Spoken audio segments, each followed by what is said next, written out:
first literary element we're going to be discussing are the characters.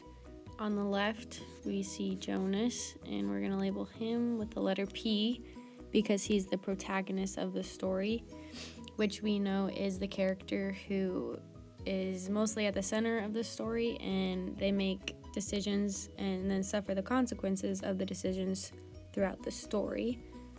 And then we have the giver. We'll put a G for the giver.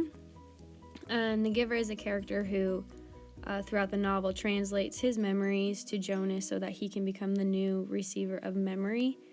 And we know that these two are the main characters because they're the central elements of the story. Next, we will talk about the supporting characters. At the top left, we have Asher, and then the bottom right, we have Fiona. And they are both the friends of Jonas. And then at the top right, we have Jonas's mother and his father. And then the bottom left is Gabe, and he is probably actually one of the more important supporting characters, as his role in the novel helps manifest the plot. The next literary element we're going to be talking about is the plot, and you can see that in our little plot chart here. The first aspect we will be talking about is the exposition, and that is where we find out that Jonas is almost 12 years old, and he will be finding out the role in his community from the elders at the selection process. After the exposition is the rising action, and you can remember that because it goes right up towards the climax.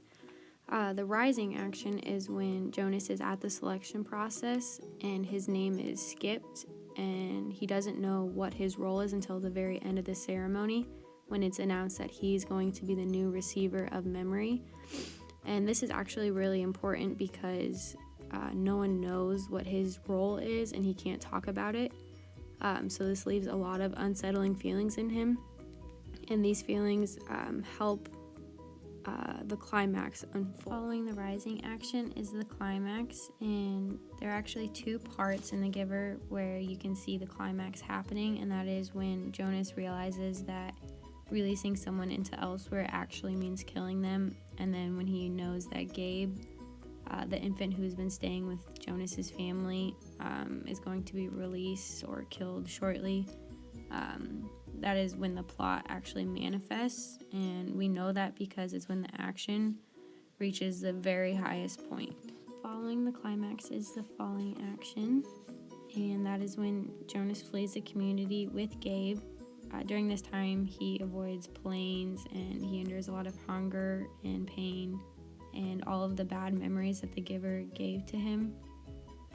But it is in order to bring all of the good feelings and color and good memories back to his community. The resolution is the final piece of the story, and it comes after the falling action. In The Giver, it happens when Jonas and Gabe leave their community and they find a village. The story ends with them sledding down a hill towards the village, but the reader doesn't know what happens to the community after Jonas leaves. And we don't know if life changes after they leave or if the memories are dispersed to everyone. And we also don't know if Jonas and Gabe are well received into the village that they come into. The resolution of The Giver is very incomplete, which is kind of sad because we don't know what happens to them, but it also leaves it open for the reader to interpret what they want to happen and what they got from the end of the story.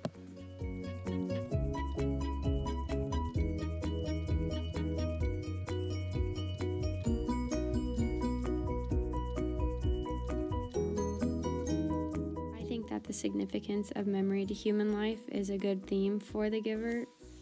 From the climax on, we see that Jonas spends a lot of his time fighting for memories and memories being able to be released to his community, and at the end of the book he even sacrifices himself so that memories can be bestowed to everyone in his community and not just himself.